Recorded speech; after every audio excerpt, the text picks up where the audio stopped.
पुष्टि सरकार को करनी है, बीपीएससी को करनी है।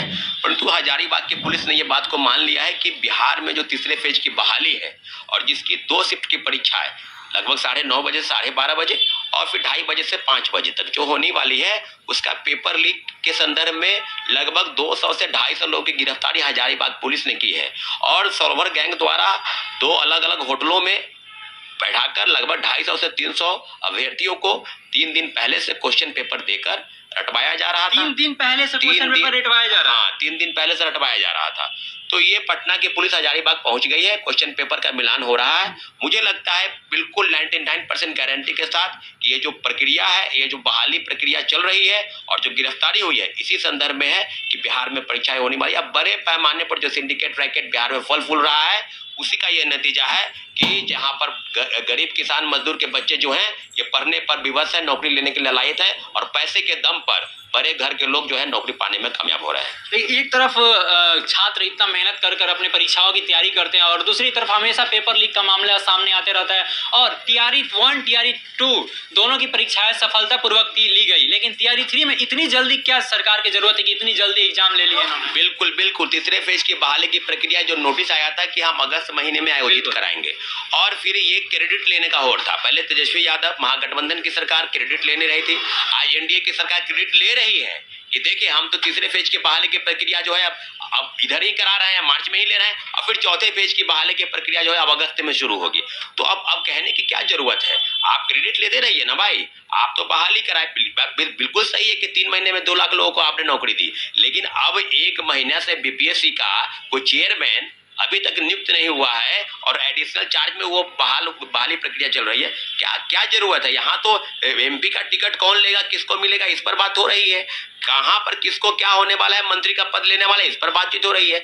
बिहार में सप्लीमेंट्री रिजल्ट के नाम पर बड़े पैमाने पर फर्जीवाड़ा हुआ, बहाली प्रक्रिया टीआरई 1 से लेकर टीआरई 2 तक हुई, उसकी चर्चा तो कोई नहीं करने वाला है, न महागठबंधन की सरकार की न एनडीए की सरकार कर रही है। अभी पेपर लीक का जो मामला है झारखंड के हजारीबाग से हुआ है, हजारीबाग के सुप्रिंटेंडेंट और पुलिस ने इसकी पुष्टि की है। बिहार सरकार को, बीपीएससी को और पटना पुलिस को इसकी पुष्टि करनी है, ऑफिशियल नोटिस आने दीजिए। लेकिन इतना जरूर है, मैं मानता हूं कि पेपर लीक हुआ है।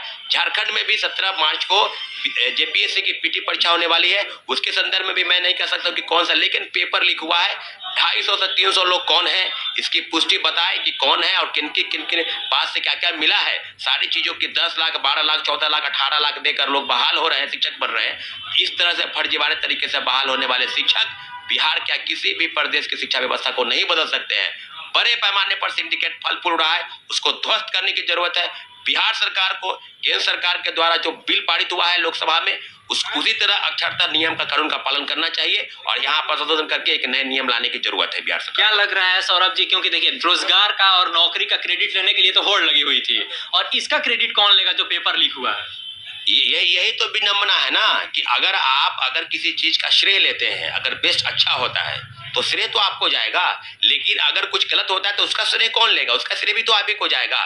निश्चित रूप से जिला के जो कप्तान होते हैं या जो टीम के कप्तान होते हैं, किसी भी, चाहे क्रिकेट टीम हो चाहे फुटबॉल टीम हो, उसका श्रेय उसके कैप्टन को जाता है। तो आज बिहार सरकार को शाम तक बीपीएससी के चेयरमैन जो हैं, बड़े बड़े मठाधीश जो 7 पर से बैठे हुए थे और जब हम लोग विरोध किए तो उनको कहीं का डीएम बना दिया गया, कहीं दूसरे राज्य में भेज दिया गया। तो ये सारे लोग हैं जो फल फूल रहे हैं, पैसे के दम पर लोगों को बहाल कर रहे हैं। मुझे लगता है कि अब समय आ गया है मुख्यमंत्री जी को कठोर से कठोर निर्णय लेने की कि ये पेपर लीक में जो बड़े से बड़े जो लोग शामिल हैं उनका उद्भेदन हो और निश्चित रूप से सरगना की गिरफ्तारी नहीं होती है, छोटे छोटे मछली की गिरफ्तारी होकर और मामले को रफा दफा किया जाता है। सारे मामले पर बिहार पुलिस, सिपाही, दरोगा, इन्फोर्समेंट और राज्य की सबसे बड़ी परीक्षा बीपीएससी का इन्होंने पेपर लीक कराया है। सबसे बड़ी जिम्मेवारी बिहार सरकार की बनती है और माननीय मुख्यमंत्री जी से आग्रह है आपके चैनल के माध्यम से कि आप 17 वर्ष इस स्टेट के मुख्यमंत्री हैं, बिल्कुल लापरवाही नहीं बरते और कठोर से कठोर नियम बनाने का प्रयास करें। और हमारे साथ एक परीक्षार्थी हैं, इनसे बात करेंगे और इस मुद्दे पे इनके क्या प्रतिक्रिया है जानेंगे। क्या कहना चाहेंगे ये जो पेपर लीक का मामले सामने आया है? पेपर लीक का मामला तो बहुत गलत है,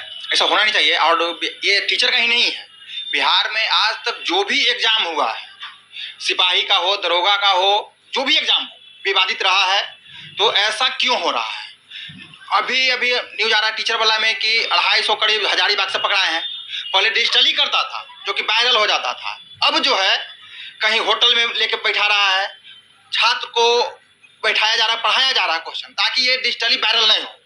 तो ये इसमें कहीं ना कहीं इसके पीछे एक बहुत बड़ा ग्रुप है जो एक इसको एकदम सिस्टम के तहत वो काम कर रहा है। बिहार सरकार को यही तो पकड़ना चाहिए ना। बार बार मेरी हम लोग आवाज दे रहे हैं, हम लोग तैयारी कर रहे हैं, बाहर से लोग आकर तैयारी कर रहे हैं, शहर में पढ़ रहे हैं और बिना पढ़ने वाला को नौकरी हो रहा है। अब वो लोग पैसा दे के टीचर बनेंगे, कैसा एजुकेशन देंगे वो बिहार को?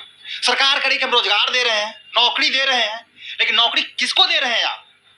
जिसको चाहिए उसको दे रहे हैं? नहीं दे रहे हैं। जो तैयारी कर रहा है, दिन रात एक कर रहा है, उसको नहीं मिल रहा है। जिसके पास मेरिट है उसको नौकरी नहीं मिल रहा है। पैसा दीजिए और नौकरी लीजिए। पैसा दीजिए, नौकरी दीजिए। खुल के बोलिए ना कि हाँ, जिसके पास पैसा है वो नौकरी ले, जिसके पास पैसा नहीं वो रोड पे जाए। तो दोस्तों, आपने सुना संदीप सौरभ सर ने क्या कुछ बातें बताई और उनका पेपर लीक को लेकर क्या कुछ कहना है। तो फिलहाल इस वीडियो में इतना ही। आगे की अपडेट के लिए चैनल के माध्यम से जुड़े रहिए। धन्यवाद।